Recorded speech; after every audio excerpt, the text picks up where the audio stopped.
નમસ્કાર વિદ્યાર્થી મિત્રો, ગુડ મોર્નિંગ।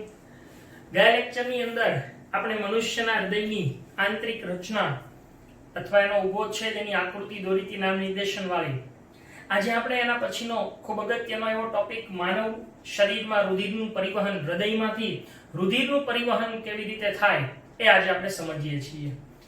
ગયા લેક્ચરની અંદર આપણે શીખી ગયા કે ધમની અને શિરા કોને કહેવાય। આપણે ધમની અને શિરા એની ચર્ચા કરી ગયા છે કે જે વિવિધ અંગોમાંથી હૃદય તરફ રુધિર લાવતી હોય એને શિરા કહેવાય અને જે હૃદયમાંથી વિવિધ અંગો તરફ લઈ જતી હોય એવી રુધિર વાહિનીને ધમની કહેવાય। અહીંયા માત્ર આપણી જાણકારી માટે હું પહેલા લખી રાખું છું, પછી આપણે આખું રુધિરનું જે પરિવહન છે એને સમજીએ। સૌથી પહેલું ધમની કોને કહેવાય કે જે હૃદયમાંથી રુધિરને કઈ તરફ લઈ જાય છે, અંગો તરફ લઈ જતી હોય એવી રુધિર વાહિનીને ધમની કહીએ છીએ। જ્યારે શિરા કોને કહેવાય છે તો કે એ અંગોમાંથી રુધિરને હૃદય તરફ લાવતી હોય એવી રુધિર વાહિનીઓને શિરા તરીકે ઓળખવામાં આવે છે। સૌપ્રથમ જે મનુષ્યનું હૃદય છે, આપણો ટોપિક ફરીથી કહું છું, રુધિરનું પરિવહન। મનુષ્યનું હૃદય એ એના ચારેય ખંડો વિસ્તરણ પામેલા હોય છે। હવે બીજી એક વાત વિદ્યાર્થી મિત્રો કે હું અત્યારે જે તમને સમજાવું છું એ સમજૂતીની સરળતા માટે માત્ર હું અત્યારે એક માર્ગીય વહન સમજાવું છું। વાસ્તવિક રીતે એવું ન હોય પણ આપણને વધારે સારી રીતે સમજાય એટલે હું એવું સમજાવું છું। પછી રિયલમાં શું થાય એ તો આપણે સમજીએ જ છીએ। ઓકે, તો બરાબર ધ્યાન આપજો। સૌપ્રથમ આપણે જાણીએ છીએ કે હૃદયના આ જે ચાર ખંડો છે એ પૈકીના ઉપરના ખંડોને કર્ણકો, તો આવડું આ શું છે? જમણું કર્ણક। આ શું છે? જમણું ક્ષેપક। આ શું છે? ડાબું કર્ણક। આ શું છે? ડાબું ક્ષેપક। ઓકે, હવે બરાબર સમજીએ કે અહીંયા આગળ સૌપ્રથમ આપણું જે હૃદય છે એની અંદર શરીરના વિવિધ અંગોમાંથી એકત્રિત થતું ઓક્સિજન વિહીન એટલે કે જેને આપણે અશુદ્ધ રુધિર કહીએ છીએ કે જે કાર્બન ડાયોક્સાઇડ ધરાવે છે, એવું કાર્બન ડાયોક્સાઇડ યુક્ત રુધિર એ ઉપરના અને નીચેના અંગોમાંથી કોના દ્વારા આવે તો જુઓ તો અંગોમાંથી હૃદય તરફ કોણ લાવે છે? શિરા। અચ્છા, કઈ શિરા લાવશે તો આવડિયા, જેને આપણે મહાશિરાઓ કહીએ છીએ, આ અગ્ર મહાશિરા અને પશ્ચિમ મહાશિરા। તો શું થશે? સૌપ્રથમ વિવિધ અંગોમાંથી એકત્રિત થતું જે ઓક્સિજન વિહીન રુધિર છે જેને આપણે અશુદ્ધ રુધિર કહીએ છીએ ઈ અગ્ર અને પશ્ચિમ મહાશિરા મારફતે શેમાં ઠલવાય છે? જમણા કર્ણકમાં ઠલવાય છે। જ્યારે આ હૃદયની અંદર રુધિર આવે ત્યારે એના પહેલા તો ચારેય ખંડો વિસ્તરણ પામેલા છે। આપણે એ રીતે શરૂઆત કરીએ છીએ કે ચારેય ખંડો વિસ્તરણ પામેલા હોય છે। એ સમયે વિવિધ અંગોમાંથી એકત્રિત થતું ઓક્સિજન વિહીન રુધિર અગ્ર અને પશ્ચિમ મહાશિરા મારફતે જમણા કર્ણકમાં ઠલવાય। અચ્છા, હવે જમણા કર્ણકનું સંકોચન થાય। ઓકે, જમણા કર્ણકનું સંકોચન થાય તો આપણે જોઈ ગયા કે અહીંયા એક વાલ્વ છે જેને ત્રિદલ વાલ્વ કહીએ છીએ। હવે આ સંકોચાય એટલે જમણા કર્ણકમાંથી ઓક્સિજન વિહીન રુધિર શેમાં આવે છે? જમણા ક્ષેપકમાં। જો ફરીથી કહી દઉં આ કેવું રુધિર છે? ઓક્સિજન વિહીન એટલે કે અશુદ્ધ રુધિર છે। તો જમણા કર્ણકનું સંકોચન થવાથી જમણા કર્ણકમાંથી અશુદ્ધ રુધિર ત્રિદલ વાલ્વ ખુલવાથી જમણા ક્ષેપકમાં પ્રવેશે છે। હવે આ રુધિર શરીરના અંગોમાંથી આવ્યું છે, બરાબર? ખાસ ધ્યાન રાખજો, એ રુધિરને શુદ્ધ થવાનું છે। આપણે પહેલા લેક્ચરમાં ચર્ચા કરી ગયા કે હૃદય છે એ રુધિરનું શુદ્ધિકરણ નથી કરતું, શુદ્ધિકરણ તો ફેફસામાં થાય છે। હૃદય તો માત્ર એક પંપ તરીકે કાર્ય કરે છે જે રુધિરને ધકેલે અથવા તો એ પાછું લાવવાનું કામ કરે છે। તો અહીંયા આગળ જમણા ક્ષેપકમાં જે રુધિર છે એને હવે શુદ્ધ થવા માટે ક્યાં જવાનું છે? ફેફસામાં। અચ્છા, હવે હૃદયમાંથી ફેફસા એટલે અંગ છે, તો જુઓ તો હૃદયમાંથી અંગ તરફ કોણ લઈ જશે? ધમની લઈ જાય છે। કઈ ધમની? તો હવે આ જમણું ક્ષેપક સંકોચાય ત્યારે આ વાલ્વ તો બંધ થઈ ગયો હોય, આપણે એવું પણ જોઈ ગયા કે ભાઈ આ વાલ્વ છે એ રુધિરનું પશ્ચ વહન અટકાવે। હવે આ સંકોચાય તો રુધિર આમ પાછું જઈ શકે નહીં, તો રુધિરને જવા માટેનો એક જ માર્ગ કયો? તો કે આ માર્ગ છે। એટલે હવે રુધિર એ જમણા ક્ષેપકમાંથી ક્યાં જશે? તો કે ફુફ્ફુસીય ધમની મારફતે, જો અહીંયાથી ફુફ્ફુસીય ધમની મારફતે ક્યાં જાય છે? ફેફસામાં. હવે બીજી એક વાત મેં તમને જ્યારે ધમની અને શિરા સમજાવી ત્યારે એવું કીધું હતું કે ધમનીમાં હંમેશા શુદ્ધ રુધિર વહન થાય એવું આપણે કહીએ છીએ. તો જુઓ તો અહીંયા ધમનીમાં કેવું રુધિર વહન થયું? અશુદ્ધ. પણ ધમનીનો જે મુખ્ય કોન્સેપ્ટ છે કે ઈ હૃદયમાંથી અંગો તરફ લઈ જાય તો ઈ તો અહીંયા સાચો જ પડે છે. એટલા માટે આપણે એમ કહીએ છીએ કે હૃદયમાંથી અંગ તરફ. તો અહીંયા આગળ હવે આ જે ધમની છે ફુફ્ફુસીય ધમની ઈ ફેફસામાં જાય છે. હવે આપણે કલ્પના કરીએ સમજાવવા માટે. હું અહીંયા માત્ર એક ફેફસાની રચના દોરું છું. તો આ ફેફસું છે મનુષ્યનું, બરાબર? આ એક ફેફસું છે. ઓકે, હવે સમજો બરાબર કે આ ઓક્સિજન વિહીન એટલે કે અશુદ્ધ રુધિર અહીંયા આવ્યું, બરાબર? ફેફસામાં બંને તરફના ફેફસામાં અહીંથી પણ આવશે. તો આ ફેફસામાં આવેલું રુધિર એનું શું થાય? તો હવે આપણે પાછું શ્વસન તંત્ર સાથે કનેક્શન મેળવીએ. આપણે એવું જોઈ ગયા હતા કે ફેફસાની અંદર પેલા વાયુ કોષ્ઠો આવેલા હોય છે, આવા સૂક્ષ્મ વાયુ કોષ્ઠો હોય છે. ઈ વાયુ કોષ્ઠો એની ફરતે રુધિર કેશિકાનું જાળું હોય છે. તો આ રુધિર કેશિકાનું જે જાળું હોય એમાંથી અહીંયા આગળથી ઓક્સિજન વિહીન એટલે કે કાર્બન ડાયોક્સાઇડ યુક્ત રુધિર આવ્યું. આ ફેફસામાં આપણે શ્વાસ લીધો છે, નાક મારફતે જે શ્વાસ લીધો છે ઈ શ્વાસમાંથી હવા અહીંયા છેક પહોંચી ગઈ છે. એટલે કે કોણ પહોંચી ગયું છે? ઓક્સિજન. જોજો હો, સમજજો. હવે ઓક્સિજન આની અંદર છે, અહીંયાથી કાર્બન ડાયોક્સાઇડ રુધિર મારફતે આવે તો રુધિર કેશિકા હોય એની દિવાલમાં સૂક્ષ્મ છિદ્રો હોય. ઈ છિદ્રોમાંથી રુધિર કેશિકા કાર્બન ડાયોક્સાઇડને હેમાં ઠાલવે? વાયુ કોષ્ઠોમાં. અને ઓક્સિજન છે ઈ રુધિરમાં દાખલ થાય છે. આમ ફેફસાની અંદર રુધિર શુદ્ધ થાય છે, ઓક્સિજન યુક્ત થાય છે. હવે અહીંથી બરાબર સમજો મિત્રો કે ફેફસા છે એની અંદર લોહી શુદ્ધ થઈ ગયું, પરંતુ ફેફસાની પાસે એટલી બધી તાકાત નથી કે ઈ ફોર્સફુલી રુધિરને બધા જ અંગો સુધી ધકેલી શકે. એવી તાકાત તો માત્ર એક જ અંગ પાસે છે. કોણ? હૃદય. એટલે ફેફસામાં રુધિર શુદ્ધ થઈ ગયું હોવા છતાં એને આપણે પાછું ક્યાં લાવવું પડે છે? તો કે એને પાછું હૃદયમાં લાવવું પડે છે.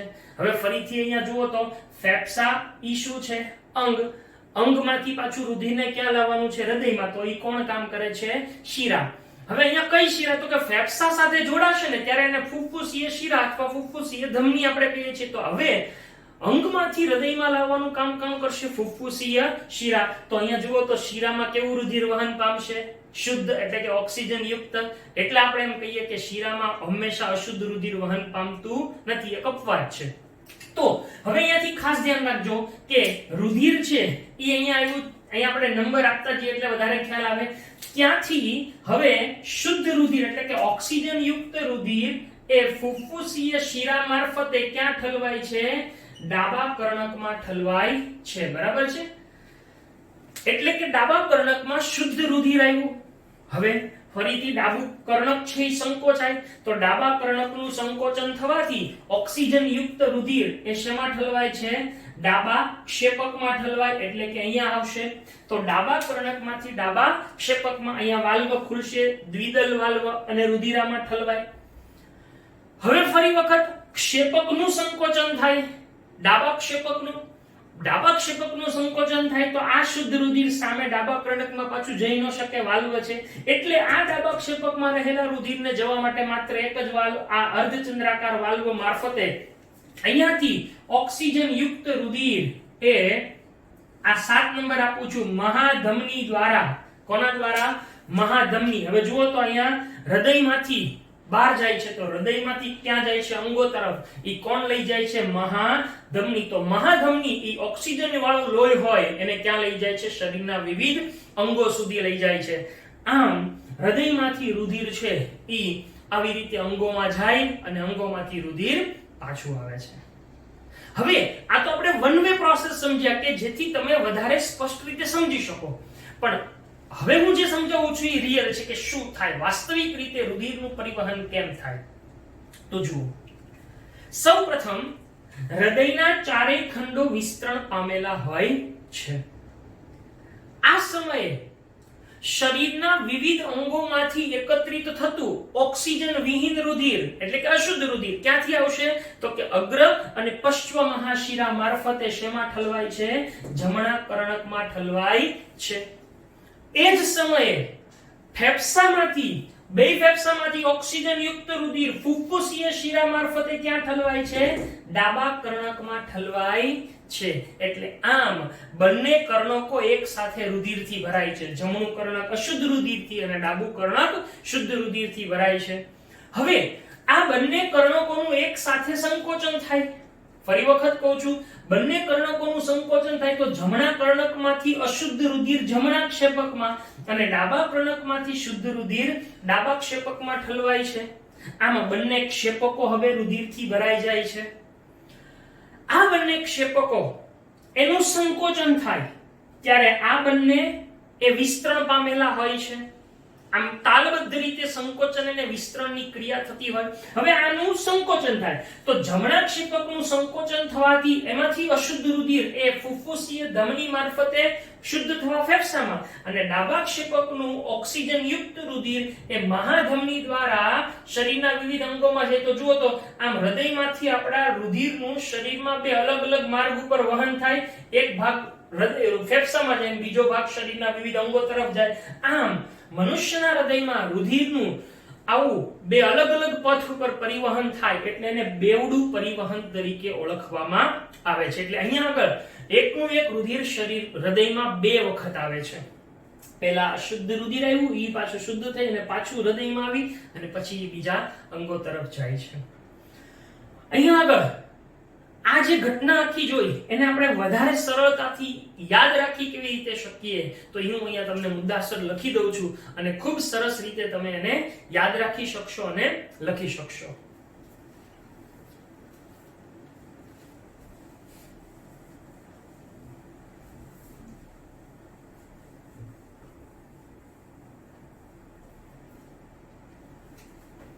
ચાલો સૌપ્રથમ શું થશે તો કે હૃદયના ચારેય ખંડો વિસ્તરણ પામેલા હોય છે. ઓકે, ચારેય ખંડો વિસ્તરણ પામેલા હોય છે. હવે શરીરના વિવિધ અંગોમાંથી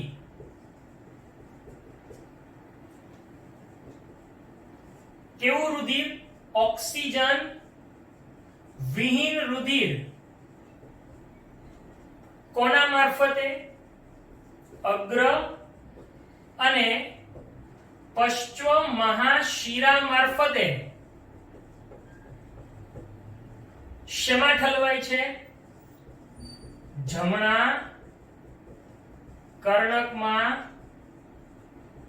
ઠલવાય છે. બરાબર છે, અહીંયાથી જમણા કર્ણકમાં ઠલવાય છે. બરાબર એ જ સમયે બીજું શું થાય છે તો કે એ જ સમયે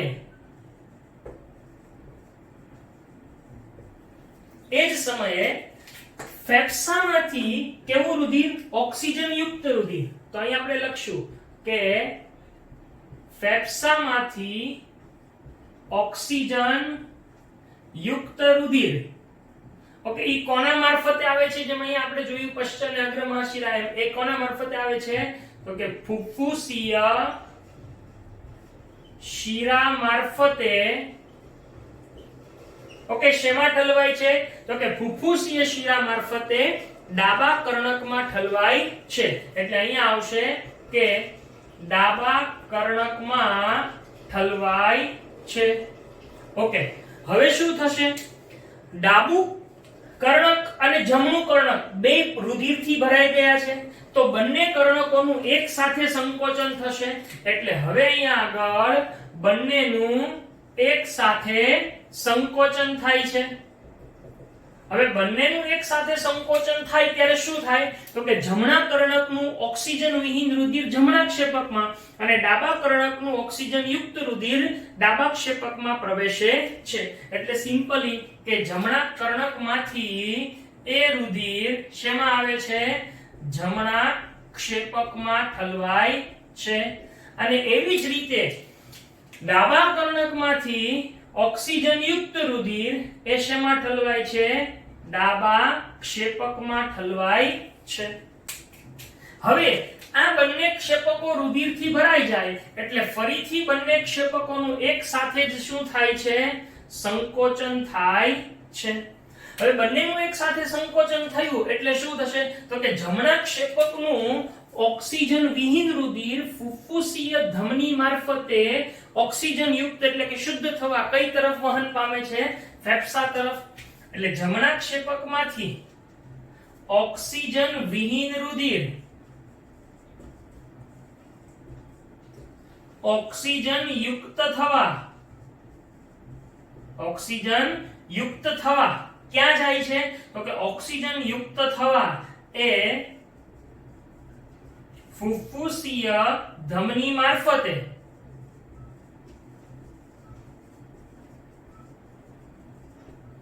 કઈ તરફ વહન પામે છે ફેફસા તરફ વહન પામે છે જ્યારે ડાબા ક્ષેપકમાંથી ઓક્સિજન યુક્ત રુધિર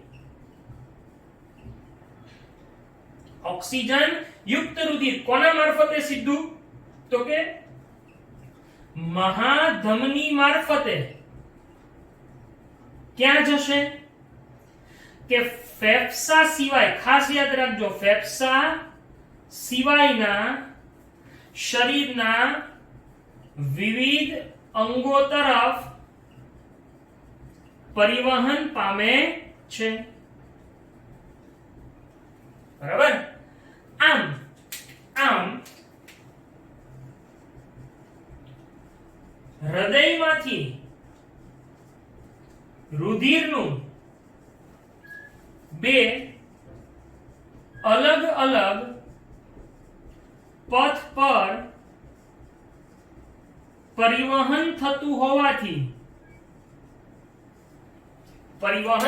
હોવાથી તેને શું કહે છે બેવડું પરિવહન કહે છે એટલે આ જે આપણો ટોપિક છે એ શું છે માનવમાં બેવડું પરિવહન કેવી રીતે થાય છે બીજી વાત મેં તમને જ્યારે હૃદયની રચના સમજાવી ત્યારે કીધું હતું કે ક્ષેપકોની દિવાલ પ્રમાણમાં જાડી હોય છે શું કામ તો આપણે જોઈ ગયા હવે કે ભાઈ ક્ષેપકો સંકોચાય ત્યારે દબાણપૂર્વક રુધિર બહાર ધકેલાય છે ઈ દબાણનો સામનો કરવા આ ક્ષેપકોની દિવાલ જાડી હોય બીજું મેં તમને એક એવું પણ કીધું હતું કે જમણા ક્ષેપક કરતા ડાબા ક્ષેપકની દિવાલ વધારે જાડી હોય તો એનું પણ તમને અહીંયા કારણ સમજાવી દઉં કે જમણા ક્ષેપકનું સંકોચન થાય તો એને માત્ર રુધિરને ક્યાં સુધી ધકેલવાનું દબાણ લગાડવાનું છે ફેફસા સુધી જ્યારે ડાબા ક્ષેપકમાંથી નીકળતું રુધિર એને શરીરના બધા જ અંગો સુધી જવાનું છે એટલા માટે ખૂબ વધારે દબાણપૂર્વક અહીંથી રુધિર નીકળતું હોય ઈ દબાણનો સામનો થઈ શકે એટલે આ ડાબા ક્ષેપકની દિવાલ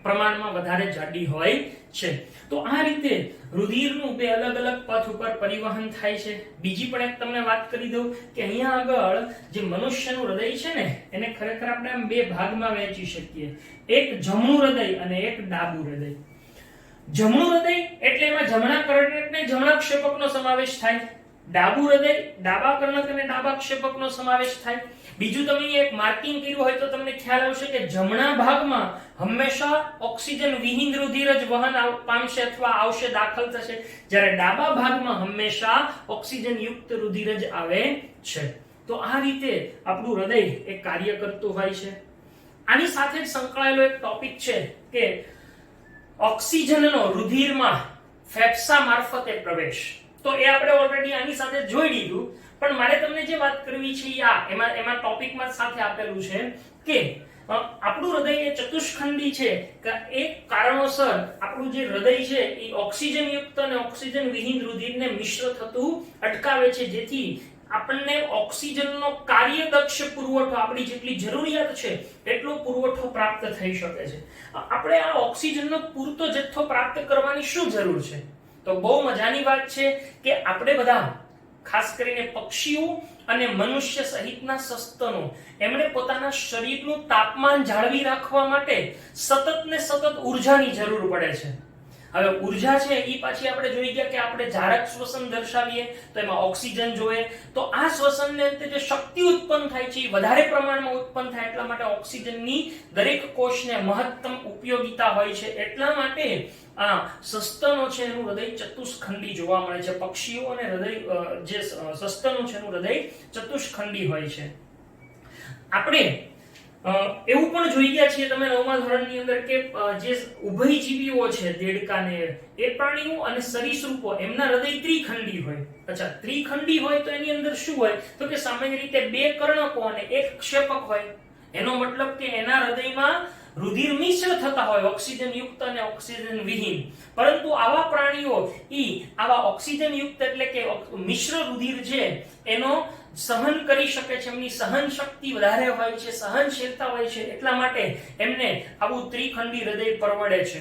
જ્યારે માછલી જેવા જળચર પ્રાણીઓ છે એનું હૃદય તો માત્ર દ્વિખંડી હોય, 2 જ ખંડો, 1 કર્ણક ને 1 ક્ષેપક. એમની અંદર શું હોય તો કે આપણે અગાઉ જોઈ ગયા કે માછલી મુખ ખોલે ત્યારે મુખમાંથી પાણી અંદર જાય અને એની જે ઝાલરો હોય એમાં ઓક્સિજન ગળાય અને એ ઝાલરોમાંથી સીધો રુધિરમાં ભળી અને હૃદય મારફતે શરીરના અંગો સુધી વહન પામે છે. તો આમ જુદા જુદા પ્રકારના જે પ્રાણીઓ છે એની અંદર હૃદય છે એના દ્વિખંડી હોય, ત્રિખંડી હોય કે ચતુષ્ખંડી જોવા મળે છે. તો આ રીતે ઓક્સિજનનો રુધિરમાં પ્રવેશ થાય છે અને રુધિર એ ઓક્સિજનને દરેક ભાગો સુધી પહોંચાડવાનું કાર્ય કરે છે. તો અહીંયા માત્ર હું તમને એક ઉલ્લેખ કરી દઉં છું કે પક્ષીઓ અને મનુષ્ય સહિતના સસ્તનો એની અંદર ચતુષ્ખંડી હૃદય હોય છે. અચ્છા, ચતુષ્ખંડી હૃદયમાં શું હોય તો કે સિમ્પલ છે, 2 કર્ણકો અને 2 ક્ષેપકો હોય. જ્યારે ઉભયજીવીઓ અને સરીસૃપ છે એનું હૃદય કેવું હોય છે તો કે એનું હૃદય ત્રિખંડી હોય છે અને એની અંદર શું હોય 2 કર્ણકો અને 1 જ તે ક્ષેપક હોય છે. જ્યારે મત્સ્ય એટલે કે માછલી છે એનું હૃદય કેવું હોય છે દ્વિખંડી હોય. તો દ્વિખંડીની અંદર શું જોવા મળશે કે દ્વિખંડીની અંદર 1 કર્ણક અને 1 ક્ષેપક જોવા મળે છે. તો આ રીતે મનુષ્યનું હૃદય જોવા મળે છે. બીજી એક વાત માત્ર જાણકારીને એક કોષ્ટકની અંદર આપેલી છે કે આપણું હૃદય જ્યારે ધબકે છે અને એ રુધિરને શરીરના અંગો સુધી ધકેલે છે ત્યારે ઈ રુધિરનું દબાણ આપણે માપીએ છીએ, જેને રુધિર દાબ એટલે કે અંગ્રેજીમાં એને બ્લડ પ્રેશર કહીએ છીએ. એ બ્લડ પ્રેશર એનું માપન કેવી રીતે થાય તો આપણો જે હાથ હોય, તમે ઘણીવાર ડોક્ટરની મુલાકાત લીધી હોય તો ક્યારેક કોઈ ડોક્ટરો છે ઈ આ બ્લડ પ્રેશર માપતા હોય છે. એમની પાસે એક આવું સાધન હોય, ઈ સાધનનું નામ છે સ્ફિગ્મોમેનોમીટર. આ યાદ રાખજો કે બ્લડ પ્રેશર માપવા માટેનું સાધન છે સ્ફિગ્મોમેનોમીટર. આ સ્ફિગ્મોમેનોમીટર એની અંદર એક બેલ્ટ હોય, ઈ અહીંયા બાંધે અને પછી એમ હાથમાં જે બલૂન હોય એને પ્રેસ કરે અને એની પાસે એક સ્ક્રૂ હોય. પહેલા બલૂનને પ્રેસ કરીને સ્ક્રૂને બંધ કરે છે. ખ્યાલ આવે છે? પછી શું કરવામાં આવે તો કે પછી ડોક્ટર સ્ટેથોસ્કોપ પહેરે. સ્ટેથોસ્કોપ કાનમાં પહેરે ને પેલું આમ ધબકારા માપવાનું સાધન હોય ને એને સ્ટેથોસ્કોપ કહેવાય. તો એ શું કરશે તો કે અહીંયા પેલા બેલ્ટ બાંધે છે અને એને જ્યારે પ્રેસ કરે ત્યારે અહીંયા જે આપણી વચ્ચેની જે મોટી ધમની હોય ને ઈ દબાય એટલે એમાંથી રુધિર વહેતું બંધ થઈ જાય અંદર. ખ્યાલ આવે છે? પછી શું થશે તો કે પેલો ધીમે ધીમે સ્ક્રૂ ખોલે ત્યારે ઈ કાનમાં અહીંયા આગળ સ્ટેથોસ્કોપ રાખીને એનું જે આગળનો ભાગ હોય અહીંયા રાખશે. અચ્છા, હવે ઈ ભાગને અહીંયા રાખશે ને ત્યારે શું થશે તો કે એને ધીમે ધીમે સ્ક્રૂ ખોલશે ને ત્યારે અહીંયા આગળ ધબકારા સંભળાવવાનું શરૂ થાય. ઈ ધબકારા સંભળાવવાનું શરૂ થાય ત્યારે તમે જુઓ તો પેલું જે મશીન હોય એમાં પારો હોય ને નીચે ઉતરતો હોય ત્યારે ડોક્ટર એની નજરથી માપી લે. જ્યારે પ્રથમ અવાજ સંભળાય ઈ સૌથી પહેલું રીડિંગ, જેને સિસ્ટોલ કહેવાય. સિસ્ટોલ એટલે જે સંકોચન થાય, હૃદયના સંકોચન થવાથી હૃદય જે રુધિર હોય બહાર ધકેલાતું હોય ઈ સંકોચન, જેને અંગ્રેજીમાં સિસ્ટોલ કહેવાય. અને ઈ દબાણ એ 120 mmHg હોય. બરાબર, એટલે કે Hg મર્ક્યુરી પાવર. આ સિસ્ટોલ 120 હોય. પછી ડોક્ટર ધીમે ધીમે પેલો સ્ક્રૂ ધીમે ઢીલો કરતા જાય. પછી એક સમય એવો આવશે કે ડોક્ટરને જે ધબકારા હોય એનો અવાજ સંભળાવવાનો બંધ થઈ જાય. એ બંધ થઈ જાય ત્યારે પણ ડોક્ટરની નજર ઈ પારાના સ્થાન ઉપર હોય ને ઈ પોતે યાદ રાખી લે, નોંધી લે. ઈ નીચેનું દબાણ કહેવાય, જેને આપણે ડાયસ્ટોલ કહીએ છીએ, જે શિથિલન દર્શાવે છે. એટલે આમ રુધિરનું જે દબાણ માપવાનું હોય છે એમાં બે માપ હોય, એક ઉપરનું અને એક નીચેનું. ઉપરનું એને સિસ્ટોલ કહેવાય અને નીચેનું એને ડાયસ્ટોલ કહેવાય. આ પણ આપણે યાદ રાખશું. સિસ્ટોલ એ કેટલું હોય? 120 mm Hg. તંદુરસ્ત વ્યક્તિનું જ્યારે ડાયસ્ટોલ કેટલું હોય? 80 mm Hg. આમાં જો કઈ ફેરફાર આવે બહુ મોટો તો એને આપણે બીપી લો થઈ ગયું કે બીપી હાઈ થઈ ગયું એમ કહેતા હોઈએ છીએ, જે આ માપની ઉપર કે નીચે જતું હોય ત્યારે એમને કહેવામાં આવતું હોય છે. તો આ રીતે મનુષ્યના હૃદયની અંદર રુધિરનું પરિવહન કેમ થાય, હૃદયના જે ધબકારા છે એની સાથે બ્લડ પ્રેશર કેવી રીતે માપી શકાય એની આપણે અહીંયા ચર્ચા કરી છે. આજે આપણે અહીંયા સુધી રાખીએ છીએ. આવતા લેક્ચરની અંદર આપણે ખાસ કરીને ત્રાક કણોનો રુધિર ગંઠાઈ જવામાં રોલ અને લસિકા તંત્રની ચર્ચા કરીશું.